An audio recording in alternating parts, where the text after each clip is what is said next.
We're here at the beautiful Lake Somerset with Arthur Allen. How you going, Arthur? Yeah, good, Drew. Yeah, good. We're out here today. It's October. The weather's a little bit up and down. The fishing's been a little bit tough for the bass.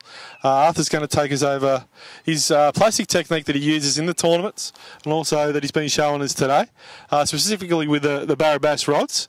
A lot of people don't realise this, that you use strictly one type of rod because it's set up pretty similar to a golf club situation.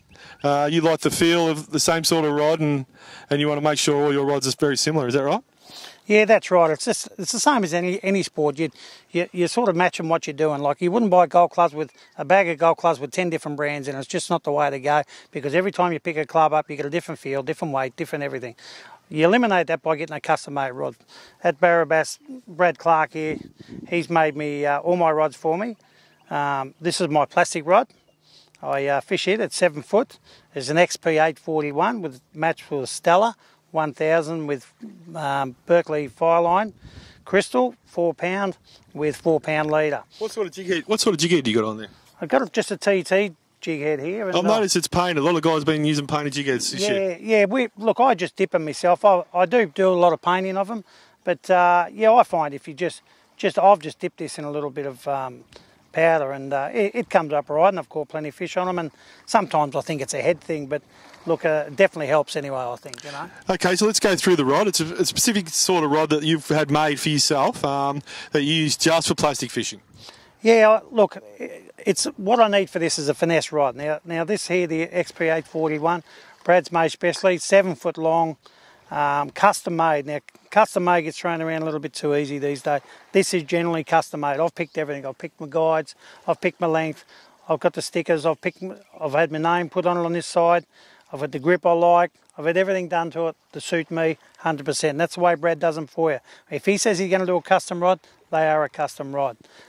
So let's go through your technique. What sort of water depth, temperature are you looking for when you're focusing on fishing October around here? It is a little bit tough. How do you like to fish the plastics? Look, down here traditionally this time of year, you know, you should start to pick them up on plastics down here now. I think the key to these plastics are, I know you can pick the fish up through schools and things like that with the plastic, but my favourite style is down here, typically with Somerset, somewhere like Queen Street, the fish will sit at about 22 feet, something like that. And what I'll do then is I'll get my plastic, I'll cast it way out as far as I can. These rods will cast a long way. I'll get 30, 40 metres with a 3/8 jig head without any effort at all. I'll let it sink to the bottom with the bail arm open. I don't close the bail arm, because I think if you close your bail arm, once it's closed, you've locked it and you're losing distance. It starts to, when your lure is coming down, it swings like a pendulum because it's got nowhere to go. You lift your bail arm, you'll throw it out 30 metres and it will stay at 30 metres till you get to the bottom. That's where the fish are. I see them on the sounder there, so I know I'm in the strike zone straight away. First thing, I click over my bail arm, I tighten my line, I give it a little twitch to start with, because the fish have come down to have a bit of a look, and they think, I wonder what that thing is. You give it a little sudden jerk, they might just snap it there and then. So I always start with a little bit of a jerk on it, and then I slow roll it in, depending on how active the fish are and what they're doing. But halfway back, a third of the way back, I'll stop me retrieve, lift the bail arm, I'll let it sink to the bottom again, because if you just keep retrieving, it'll slowly come up. It'll come up like that, and you're all of a sudden, the fish are down here, you're out of the strike zone. You need to keep that bail arm down every now and then, drop it back down in the strike zone. If you fish here long enough and throw a plastic along the bottom, if they're on the bottom, you will definitely pick them up. So when you say you're casting out and you're seeing the fish in 20 foot, you might be fishing 40 foot, you might be fishing 50 foot, you're focusing on fish that you've found on the sounder. I'm always looking at the sounder. The sounder's most involved. If I don't see fish on a sounder, I won't stop. You must see the fish there. Then you're looking at the depth range. It might be 20, 26 feet, 30 feet, whatever. It might be 40 feet. You need then to count that plastic down into that strike zone and just get it along in that strike zone all the time. You'll get them to bite. If they're a little bit shut down on the bottom, I'd move without any hesitation out. I'd go to a Z-Man. I used one of these at Binduma with a bit of success earlier in the year. And I think if you these big profile ones, they seem to just pick up. You go along the bottom. Be aware when you fish a bigger plastic though, you need to lift that bail arm a bit more often because that will tend to flutter up like that out of the strike zone.